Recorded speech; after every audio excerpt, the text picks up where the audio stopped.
Olá, tudo bem com vocês? Hoje eu vim trazer um estudo sobre as 5 feridas emocionais que todos nós temos. E eu vou explicar como que os meus pacientes recebem esse teste, por que que esse teste é feito e o que que isso ajuda a pessoa a se autodescobrir quais são os bloqueios internos que ela tem. Essas 5 feridas emocionais são mundiais, tá? E todas as pessoas do mundo inteiro sentem, passam por isso, principalmente na primeira infância, que é com os nossos pais ou quem nos criou, tá?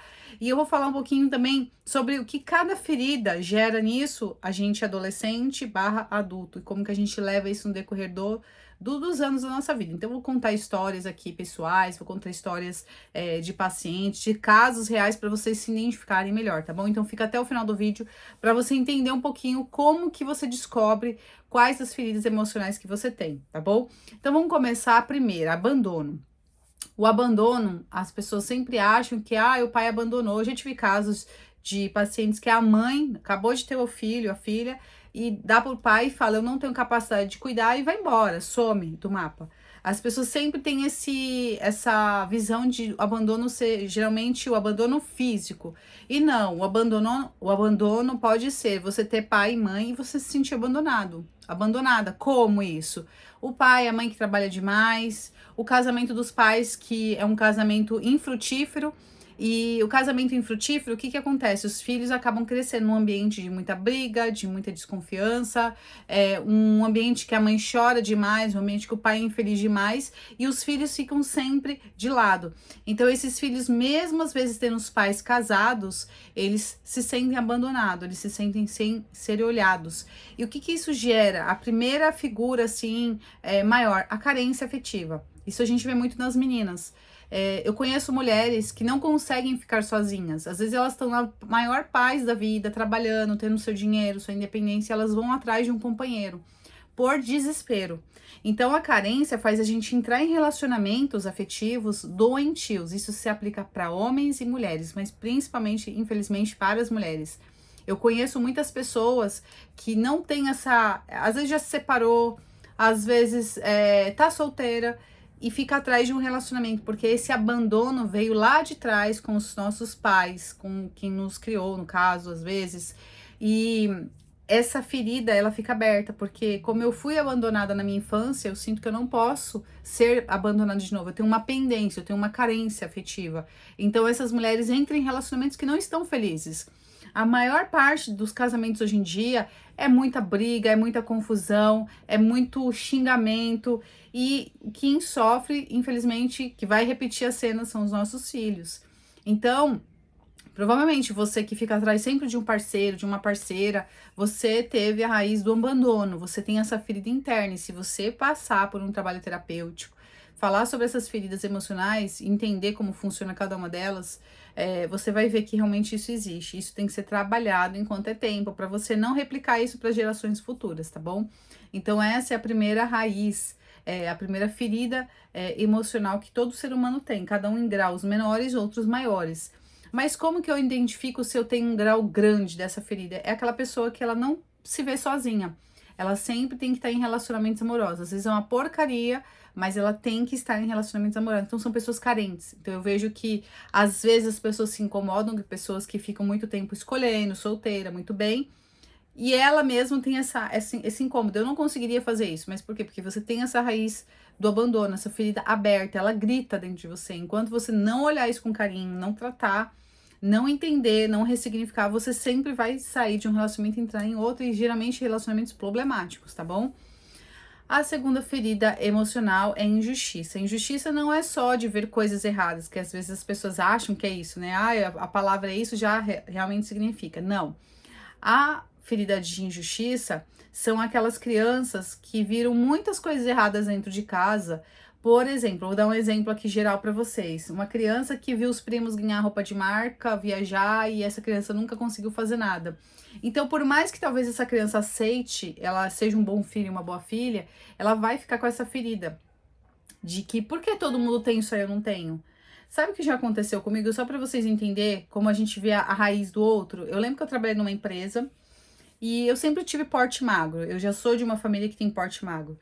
E aí eu lembro que eu trabalhei numa empresa E eram mulheres que já tinham mais idade que eu, não eram mulheres velhas, mas na época eu tinha uns 20 e poucos, elas já estavam quase nos 40, e elas não conseguiam engravidar. Então elas, mas como que ela engravidou, jovem, continua magra, não engordou? Então você vê que pode ser uma estratégia, pode ser uma inveja? Pode, mas ali é uma injustiça que a pessoa se sente, porque ela tem e eu não tenho. Então, provavelmente essas mulheres passaram por isso na infância, teve alguma questão que se sentiu injustiçada, e isso você vai levando, porque é natural. Se eu não consigo alguma coisa, eu tenho dois caminhos: correr atrás para realizar, e se de repente eu corri atrás, não consegui, ter uma nova estratégia, eu desistir disso. Agora, ficar se remoendo porque o outro conseguiu e eu não, aí já não diz muito, não é uma coisa tão positiva sobre a pessoa tem que se trabalhar emocionalmente, tá? Vamos para a terceira raiz, terceira ferida, que é a humilhação. A humilhação são situações que essa criança precisou se virar, não teve o olhar dos pais, não teve, se você foi criado só com a mãe, só com o pai, você não teve esse olhar de cuidado, sabe? E a gente sabe que o mundo é cruel. Às vezes os nossos pais, tem um ditado que fala, ali onde o filho chora e a mãe não vê. Eu sempre falo aqui, bato na tecla com os meus seguidores, com os meus pacientes, falo, gente, treina seus filhos para ser o mais independente possível, o mais esperto possível, porque o mundo não tem dó. Eu prestei em projeto para uma empresa que eu não consegui ficar, porque o dono, ele gritava, ele humilhava as pessoas, e aquelas pessoas não sabiam se defender. Eu comecei a observar que as poucas pessoas que batiam com ele de frente, ele não fazia isso de novo. E as que ficavam quietas, ficavam com medo, ele pulava no pescoço. Então, essa questão da humilhação, eu vejo muitos pais que desfazem dos filhos. Às vezes tem 2, 3 filhos e tem um preferido, um que é mais parecido com ele. E isso eu vejo muito mais, sabe, gente, com relação pai e filho homem. O pai, ele faz essa cisão muito bem feita. A mãe já dá aquela disfarçada às vezes. Mas às vezes os pais, eles são a referência de homem para esse filho homem, para esse filho menino. Muitas vezes esse pai, ele desfaz, ele faz brincadeiras, ele faz comentários, ele dá broncas desnecessárias que humilha esse menino. E esse menino, ele cresce com uma muito baixa autoestima, então a tendência dele se relacionar com uma mulher muito ativa, muito que vai dobrar esse cara é muito grande, porque ele já tem essa raiz de humilhação, então ele acaba levando isso para frente. Por mais que às vezes ele tenta se defender, ele tem essa raiz. Eu acho que essa é uma das piores feridas emocionais, tá? Eu acho que essa é uma das bem pesadas, inclusive, porque isso, principalmente o do pai com o filho, grava, fica uma mágoa, um ódio muito grande. Esses filhos, geralmente, eles são muito mais próximos da mãe do que do próprio pai. Entre ficar com a mãe e o pai, num passeio ele fica com a mãe, um exemplo, se ele tem que escolher duas coisas. Ele não se sente bem. Ou, em casos mais extremos, ele começa a se isolar, não quer o pai nem a mãe, porque ele fica com raiva da mãe. Por que minha mãe aceita isso? Por que minha mãe... Provavelmente, quando o pai faz isso com o filho, ele faz com a mãe também, tá? Isso é um comportamento de relacionamento tóxico. Então, o filho acaba ficando, quando ele vai crescendo, vai entendendo um pouco a dinâmica da família, ele acaba se afastando, ele acaba se isolando. Então, essas crianças que a gente vê muito em videogame, em celular, não tem amigos, não se interage com os demais, ele tem uma raiz de humilhação, ele tem uma raiz de rejeição, que é a próxima que a gente vai falar agora. Então, vamos para a raiz de rejeição, tá? Eu tô falando a raiz, mas é a ferida de rejeição. Essa é uma das feridas que a maior parte das pessoas tem. E qual que é o maior problema dessa ferida de rejeição? Essa pessoa sempre vai ter problema de autoimagem. Então, eu tenho pessoas que eu conheço muito perto de mim que me incomoda quando eu ouço isso, porque eu falo, é triste ouvir isso. A pessoa fala assim, eu sei que eu não sou tão bonita, eu sei que eu não sou tão interessante. Quando ela faz esse movimento e de repente alguém que tá perto dela pega essa munição que ela tá dando, a pessoa já fala, ela não se acha suficiente, ela não se acha bonita. Eu, por saber de tudo isso, estudar na área, eu sempre fui muito sempre mostrei essa autoconfiança para os meus namorados. Tinha uns que falavam, você é narcisista, você gosta só de tirar foto sua, você não sei o quê. Então, eu falava, é isso mesmo. Não é porque eu era tão autoconfiante assim, mas eu sempre vendi a imagem que eu gostava do que eu estava vendo, de que eu gosto de quem eu sou. Então essa pessoa nunca vai conseguir fazer ninho na minha cabeça, porque eu já não permito. Primeiro, porque eu realmente sempre gostei da minha imagem, sempre gostei do que eu vejo no espelho. E a segunda questão é que eu nunca dei munição para as pessoas achar que eu não me acho tão. Não é ser uma pessoa convencida, é diferente, narcisística, né? Porque o narcisismo é uma doença. Mas é uma pessoa que tem convicção de quem eu sou, independente se. Porque eu sempre falo, gente, eu falo muito isso pra minha filha, pras amiguinhas. Eu falo, gente, beleza é relativo. O que é bonito pra um não é bonito para o outro. Tem homens que acham lindas mulheres loiras, tem outros que amam mulheres japonesas. E não tem um certo e errado. Então a gente não pode se colocar nesse papel. Mas por que que a pessoa tem esse bloqueio de autoimagem? Porque no fundo não se sente amada, no fundo não teve esse olhar da mãe, do pai, principalmente do pai, as meninas, né? Não tinha aquela coisa de ser mimada, de ser cuidada, de ser presenteada, defendida. Na minha casa era muito minha mãe muito brava e meu pai sempre passando pano, sempre tirando o peso de cima.